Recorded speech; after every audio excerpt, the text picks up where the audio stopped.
Hola, muy buenas tardes. Hoy nos hemos desplazado en nuestro cara a cara a un lugar muy especial, a un lugar que se ha convertido en los últimos tiempos pues, en una de las referencias hosteleras de la ciudad. Nos encontramos en la Bermutería Victoria. No sé si ganaremos o perderemos, pero lo que está claro es que vamos a pasar un buen rato con su propietario, que además es el representante de los hosteleros de Burgos, y no solo eso, sino que también es el máximo representante de todos los hosteleros de Castilla y León, Fernando de la Varga. Fernando, muy buenas. Hola, buenas tardes. Gracias por abrirnos tu templo, tu casa. Bueno, esto es la clase vuestra y de todos los burgaleses y todos aquellos que nos visitan, ¿no? He dicho Fernando de la Varga, pero igual tiene que haber hecho José Fernando, por aquello de que en tu familia son más de José que de Fernando. ¿Sí, exactamente, ¿no? Eso pone en el DNI y la verdad que los más allegados, que son pues, prácticamente el grupo reducido familiar y dos amigos de la infancia, de la época de los parvulitos, me siguen llamando José Fernando.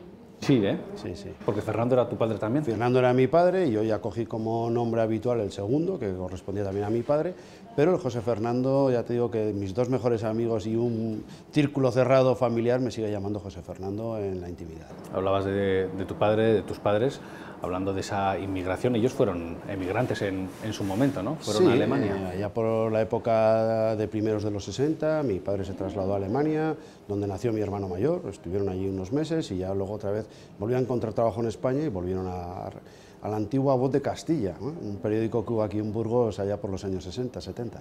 ¿Qué recuerdos tenían? ¿Qué te contaban de aquella estancia breve en Centro Europa?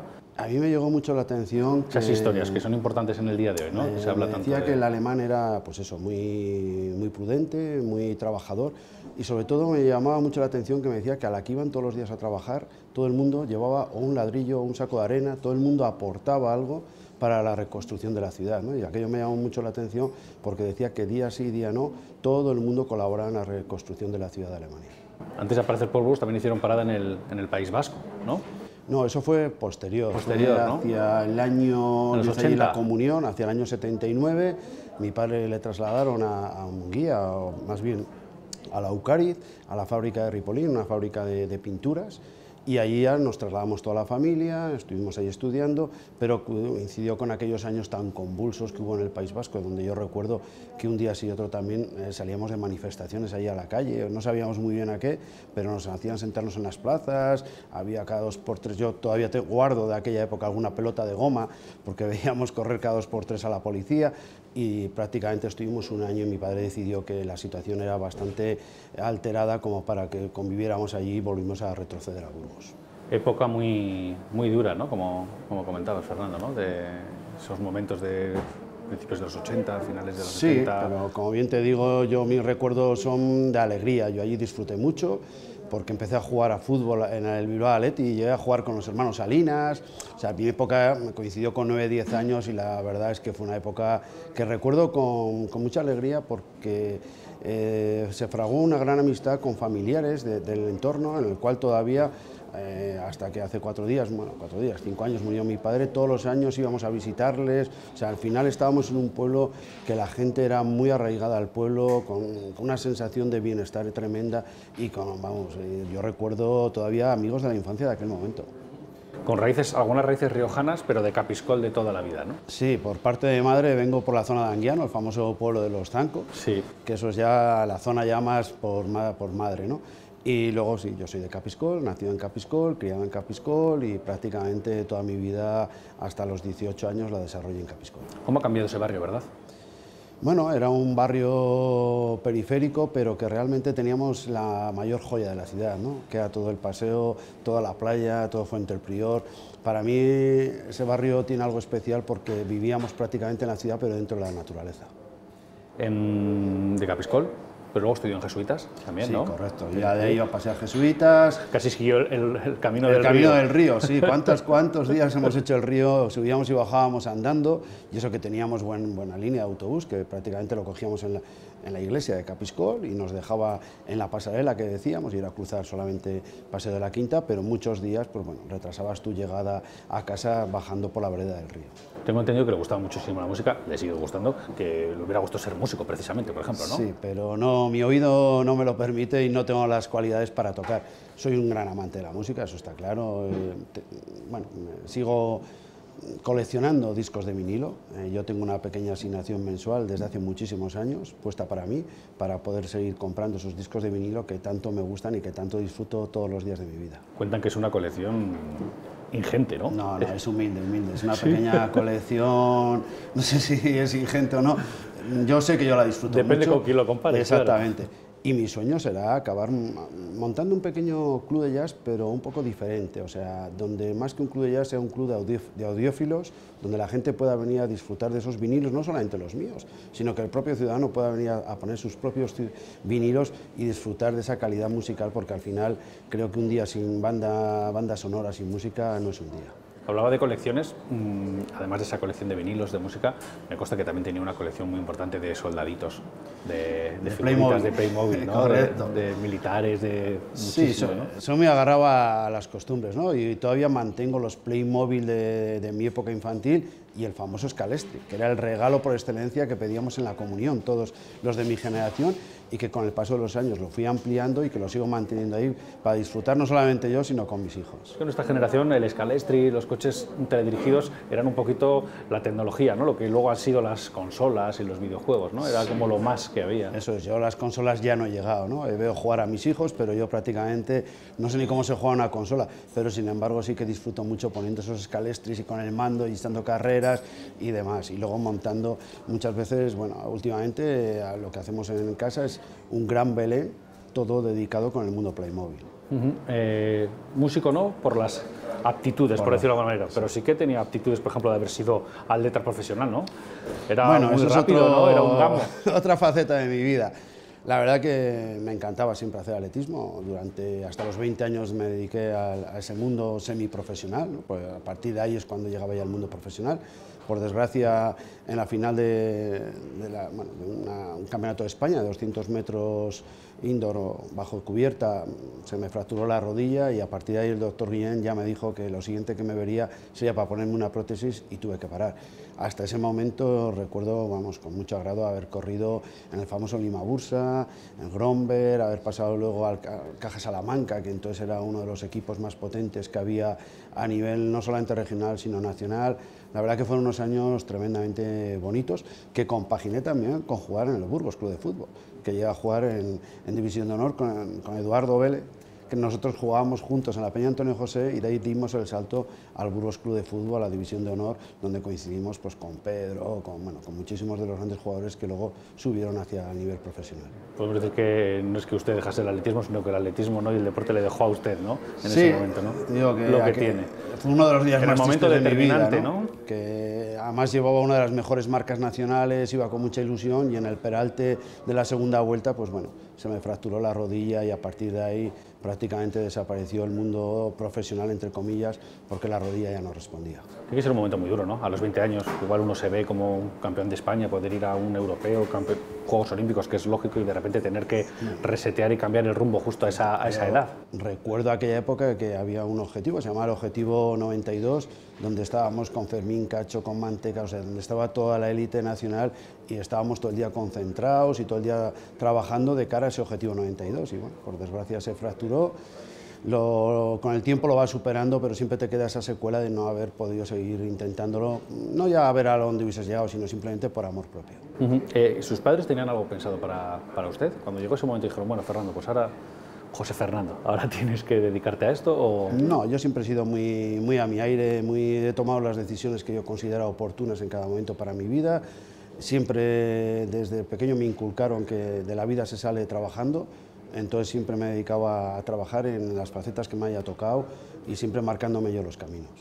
Le conozco desde hace más de 2 décadas, cuando aquello yo iba con una grabadora persiguiendo a futbolistas para conseguir declaraciones y usted también estaba vestido de corto, pero se dedicaba más bien a meterles mano, ¿no? Por decirlo de alguna manera. Eras el masajista fisio recuperador. ¿Qué recuerda de ese momento? Porque vivimos momentos muy bonitos y también muy duros. La verdad que eso fue lo que me compensó, ¿no? El retirarme del deporte profesional y seguir enganchado de alguna forma al deporte a través de, no solamente con el Burgos, sino recuerdo compaginar el primer año del Burgos con el famoso Espolón, cuando desaparece el Tizona, que estuvimos a punto de ascender también al ACB, pero bueno, vino un tal Ray Smith que nos pegó una paneada con Canarias y nos dejó fuera de ese ascenso. Luego se trasladó a lo que se llamó el Espolón y ese año compaginé con el Real Burgos para luego ya seguir durante el resto de casi 20 años con el Burgos Club de Fútbol. La verdad que ya he vivido momentos muy bonitos, pero sobre todo he aprendido lo que es ir creciendo, ¿no? Porque nacimos en preferente, subimos a regional, llegamos a tercera, llegamos a segunda B, a segunda A, y todo ese recorrido la verdad que es lo más bonito que te queda en el mundo del deporte. Al final el recuperador, el masajista, el fisio de los deportistas les cura el cuerpo, ¿no? Les arregla el cuerpo, pero sí que es cierto también que un poco ejerce de psicólogo, ¿no? Qué secretos, qué confesiones se dan en esas camillas, ¿no? Cómo le pitan el oído también a los entrenadores, por ejemplo, ¿no? Al final tienen que descargarse con alguien y el fisio suele ser casi el primero, ¿no? Al final eres su padre, su madre, porque estamos hablando que estás trabajando con gente muy joven, que ha salido de su casa, que muchas veces está desamparado, que necesita alguien que le guíe, que le introduzca en la ciudad, que le dé consejos. Y en definitiva no solamente te dedicabas a la recuperación, sino también a ese acompañamiento psicológico que tan importante era y que muchas veces era lo que hacía que ese deportista pudiera evolucionar de una forma mucho más manifiesta en su recuperación, porque a fin de cuentas tu objetivo es que el domingo todos los jugadores de la plantilla estuviesen disponibles para el entrenador. Lo decías, ¿no? Son niños, muchos de ellos son niños, ¿no? Bueno, di que en una plantilla a veces hay algunos que no son tan niños, pero sí que es cierto que sí, al final has trabajado con mucha gente joven que son niños en el sentido de que es la primera vez que salen de su casa. Es muy duro, o sea, la gente no se da cuenta cuando con 17, 18 o 20 años sales por primera vez de tu casa, te enfrentas a un mundo semiprofesional, a un conflicto muy severo como es el fútbol en cuanto a exigencias. El fútbol tiene una cosa muy bonita, que cuando todo va bien son todo palmadas, pero cuando todo va mal son puñaladas. Entonces, con esas edades, enfrentarte al día que metes un gol y todo el campo te aplaude es muy bonito, pero el día que todo el campo te chifla también es bastante triste, ¿no? Yo tengo una anécdota precisamente con el Tizona de un jugador canario, Carlos Lejabeitia, que de repente me dice el entrenador, dice, ¿dónde está Carlos? Digo, no sé. Le llamo y me dice que está en Barajas, que se va otra vez para Canarias porque llevábamos prácticamente un mes con nieblas en la ciudad de Burgos y no soportaba no ver más el sol y que eso le estaba afectando directamente en el juego, ¿no? Y hubo que bajar a Barajas a recuperarle psicológicamente y volverle a traer a Burgos, o sea, realmente no solamente hacías ese trabajo de recuperación física, sino también muchas veces psicológica. Momentos muy buenos, recuerdo ahora que el Burgos está de nuevo en segunda, aquel ascenso, ¿no? a segunda división de hace 2 décadas, recuerdo ese año en segunda división con Enrique Martín, pero también recuerdo el año de la no conversión, ese mismo verano, recuerdo esos últimos días, esa tensión, esos gritos aquí cerquita en el ayuntamiento, qué momentos, ¿eh? La verdad que fue un momento duro, ¿no? Porque no sé si por fortuna o por desgracia yo viví esa última noche y puedo decir, y es algo que no termino de entender, porque yo esa noche venía con Carlos Terrazas, veníamos de Valladolid, de estar con el difunto Quintano Vadillo, celebrando que al día siguiente se iba a reconvertir el Burgos en sociedad anónima, y recuerdo una llamada a las 7:30 de la mañana diciéndome, Carlos, Fernando, se ha roto todo, ya no hay sociedad anónima. Y no lo llegábamos a entender porque no hacía ni escasamente 6 horas estábamos celebrando, ¿no? La verdad que fue un momento duro, pero también, bueno, pues al final la vida continúa, luego vinieron momentos que también pues un poco taparon aquel borrón en su momento. Ahora el Burgos está de nuevo en segunda división, pero el fútbol ha cambiado mucho, Fernando. No tiene nada, parece que no, pero no estamos hablando del fútbol en blanco y negro, el de hace 2 décadas no tiene nada que ver. Todo lo que mueve, el concepto, la cercanía, no sé, ha cambiado muchísimo. Hombre, al final no solamente ha cambiado el fútbol, está cambiando la sociedad, están cambiando los hábitos, estamos cambiando como personas, con lo cual eso también está llevando a que el deporte profesional o el fútbol en este caso también evolucione. Aquel era un fútbol mucho más romántico, era un fútbol donde había otros parámetros más a tener en cuenta, a lo mejor no era tanta la presión que había por parte de los medios, de la economía. En definitiva era un fútbol de ponte las botas y demuestra que sabes jugar y que quieres jugar y te quieres sacrificar por este deporte, ¿no? Que ahora también lo es, pero ya con digamos, unas presiones externas mucho mayores. Era muy accesible, por ejemplo, hablar con los jugadores casi todos los días, no había ningún problema. Lo que sí que se nota ahora como hostelero es el impulso que tiene el deporte de élite, ¿no? Lo hemos venido notando con el baloncesto, pero ahora con el fútbol yo creo que sí que se han notado, ¿no? Son muchos los hosteleros que dicen que han notado perfectamente ese mayor volumen de gasto, de consumo, y eso que estamos en una época un poco compleja. A ver, el deporte siempre ha movido masas, ¿no? Lo hemos visto este fin de semana. Quizás una de las aficiones que más reporta, no solamente a Burgos, sino a donde van, es el público que ha venido con el Oviedo, que viene con el Sporting. Al final el deporte mueve gente, y ese mover gente significa mover economía, mover alegría y sobre todo congeniar con otras sociedades. O sea, yo creo que todos los ovetenses que han venido este fin de semana se han sentido súper integrados en la ciudad, han estado felices. En definitiva, es lo mismo que tú cuando, como aficionado del Burgos, buscas e intentas integrarte en otras sociedades, ¿no? Pero como bien has dicho tú, antes los futbolistas eran mucho más accesibles. Ahora, por desgracia, yo en los últimos años ya teníamos más conflictos, porque yo les decía muchas veces, digo, pensáis que sois Cristiano Ronaldo y estáis jugando en segunda B. Entonces, creo que a veces los chavales jóvenes no terminan de asimilar que Cristiano Ronaldo hay uno, y ellos están en segunda B. No sé si es culpa, Fernando, de ellos o de todo el entorno que les rodea, ¿verdad? El entorno que les rodea a veces les confunde, ¿no? Entonces tenías que trabajar con ellos desde la humildad, podrían llegar a primera división, pero ya en segunda B, querer marcar maneras de un jugador de gran élite mundial, pues la verdad que se le hacía complicado luego el camino. Los deportistas tienen fama de que les gusta luego también un poquito salir, la fiesta, etcétera, como cualquier chaval joven, y usted ha acabado teniendo también, Fernando, bares y hostelerías. ¿Cómo cerrar un poco el círculo, no? De ahí podría contar, prometo que el día que me jubile tengo muchas hojas escritas libro, y puedo escribir un gran libro, pero no solamente de lo que me ha pasado en el deporte, sino en el día a día y en la vida, en el establecimiento y en miles de anécdotas, ¿no? Pero no dejan de ser lo que acabamos de hablar, ¿no? Gente joven, gente que necesita también interrelacionarse, vivir, disfrutar. Y si encima eso lo añadimos con un toque de fama, ¿no? El día que han ganado, el día que has metido un gol al Real Madrid, pues evidentemente ese día quieres darte un pequeño baño de masas, por decirlo de alguna forma. Y encima tienes un pequeño poder adquisitivo, por lo tanto, de alguna forma también quieres demostrarlo y quieres sentirte que estás ahí, ¿no? Es humano, es humano. Eso es al final saber gestionar. Yo me acuerdo, y eso siempre lo diré, y son palabras que se me quedaron muy grabadas, con Enrique Martín, que siempre me decía lo mismo. Todos los jueves organizábamos una cena y siempre me decía lo mismo. Yo no soy un gran entrenador, pero sé llevar muy bien un grupo humano. Y al final, muchas veces funciona más cuando sabes organizar y llevar ese grupo humano, ese vestuario, que realmente ser un gran entrenador técnico, táctico, pero si luego no haces la gestión humana, realmente no va todo, va un poco desacompasado todo. El equipo es lo que tiene, ¿no? El deporte de equipo al final es un trabajo de todos, y es más de remar todos a uno que uno reme mucho y otro no reme nada. Eso, a raíz de ahí, mira, otra anécdota que decía Duri, le decía siempre al presidente, dice, presidente, fíchame gente buena que más grande me hará a mí. Y al final es así, ¿no? O sea, por muy bueno que tú seas, si los 10 que te rodean no son de tu nivel o superior, pues evidentemente tú tiendes a hacerte menor con respecto al equipo. Sé que sus hijos también se dedicaron al deporte, pero al rugby, que es un deporte de equipo, pero con unos valores bien diferentes. Es diferente. El rugby y el fútbol no tienen nada que ver en cuanto a valores y en cuanto a conceptos. Creo que son situaciones diferentes. Para mí es un gran orgullo y placer que también Burgos tenga un equipo en primera división, ¿no? Como padre, también tengo ahí mi pequeño granito, ¿no? Tuve la fortuna de que tuve que autorizar a mi hijo con 17 años que jugase el famoso partido de ascenso en Sevilla.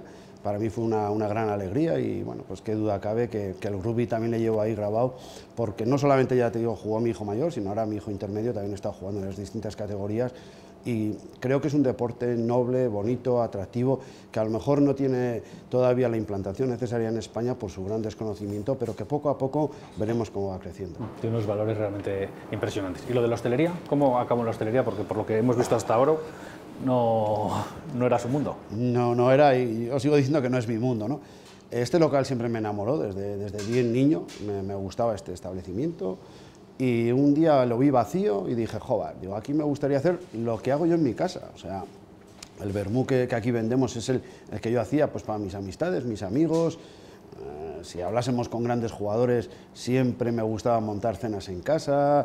Raro era la semana que no venían jugadores o conocidos a cenar y tal. Entonces, al final lo que quise trasladar es todo aquello que hacía en mi casa, trasladarlo aquí pues para estar otra vez con mis amigos, ¿no? Decía, bueno, pues en vez de hacerlo en casa, pues lo voy a hacer aquí y tal.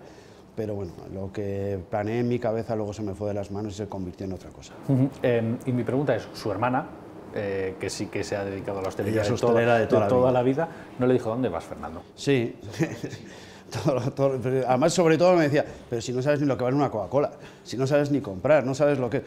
Pero bueno, ya te he dicho que a mí me han inculcado desde pequeño a ser trabajador y valiente, y cuando te metes en algo avanzar, seguir hacia adelante y no tener miedo, y al final con trabajo y constancia sales adelante. ¿Cómo está? Vamos a hablar un poco de hostelería. ¿Cómo está la hostelería?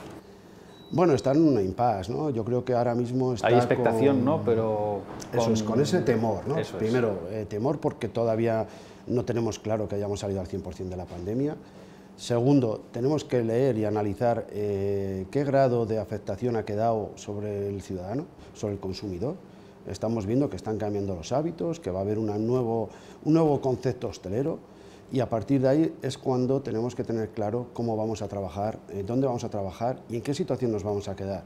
Porque no solamente la pandemia nos ha afectado, sino ahora también estamos metidos en una crisis económica muy severa, donde los gastos fijos están subiendo de una forma disparatada, donde la mercadería también está subiendo, en definitiva nos están subiendo los impuestos, todo, ¿no? Todo eso va a llevar a qué hostelería queremos de cara al futuro. Y a eso le añadimos la gran falta, no solamente en Burgos o en Castilla y León, sino a nivel nacional, que el otro día, el miércoles, se lo trasladábamos a la ministra de Cultura, de mano de obra.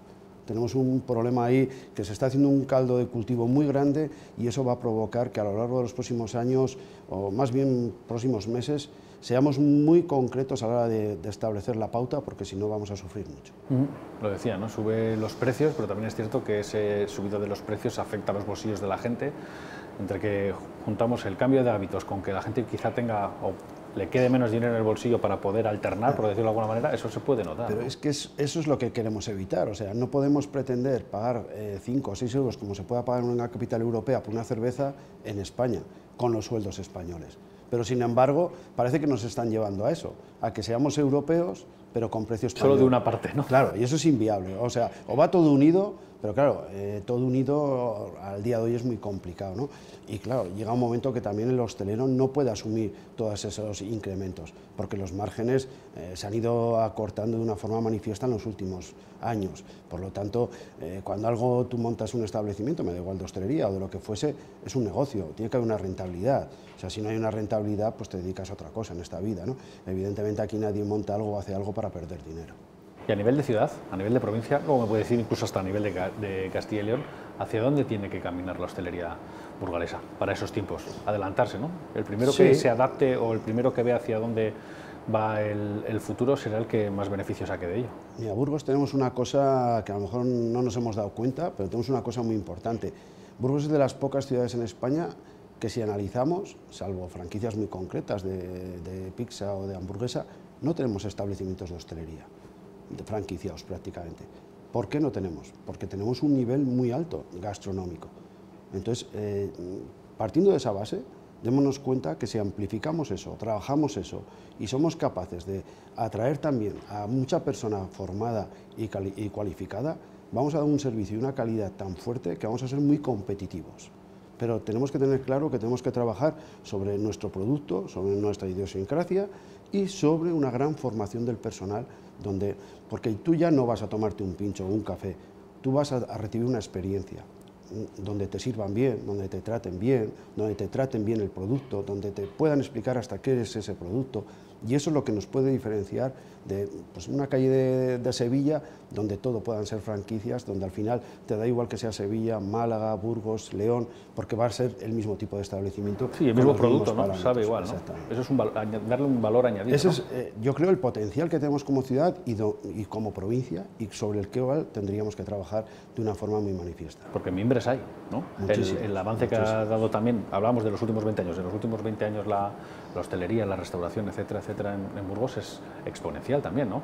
De mirar con ojitos al norte, por decirlo de alguna manera, que casi nos tengan que mirar ellos a nosotros. Efectivamente, vienen los del País Vasco y dicen, joder, es que tenéis casi igual o más nivel en tapas que lo que podamos. No te dicen más porque son vascos y lógicamente... Bueno, algunos ya lo reconocen, sí, ¿no? Depende, te dicen, bueno, en San Sebastián no, pero a los de Bilbao ya les ganáis, los de Bilbao te dicen a la contra, al revés, ¿no? Oye, a los de Sanse ya les ganáis. Bueno, pero aparte de esas guerras que ellos tienen, nuestro nivel va subiendo, pero va a pasar mucho por la formación y sobre todo por algo que a lo mejor los castellanos nos falta, y es creernos nuestro potencial. Vamos a creer en nosotros mismos, vamos a subir nuestra autoestima y vamos a luchar todos a una. Y a partir de ahí creceremos y seremos algo diferente, porque si no, si vamos todos a la misma línea de lo que da todo el país, al final eres uno más. Vamos a defender lo nuestro. Tenemos grandes productores agroalimentarios alrededor nuestro. Se habla mucho de esa comida de cercanía, de kilómetro cero. Acerquémonos a nuestros productores, defendamos nuestros productores y a partir de ahí, vamos, tenemos una capacidad de desarrollo tremenda. Fernando de la Varga, presidente de la Asociación, de la Federación de Hostelería de Burgos, de Castilla y León, que ha sido un auténtico placer compartir este café con usted y ojalá que ese sea el futuro de Burgos a nivel hostelero, porque eso redundará en toda la ciudad. Muchísimas gracias, Fernando. Mucha suerte. Vosotros. Nosotros por la visita. A vosotros por invitarnos a este magnífico café. Nosotros no tenemos tiempo para más, regresamos en breve aquí en su casa en Los 8 Burgos con un nuevo Cara a Cara. Muy buenas tardes y sean buenos, adiós.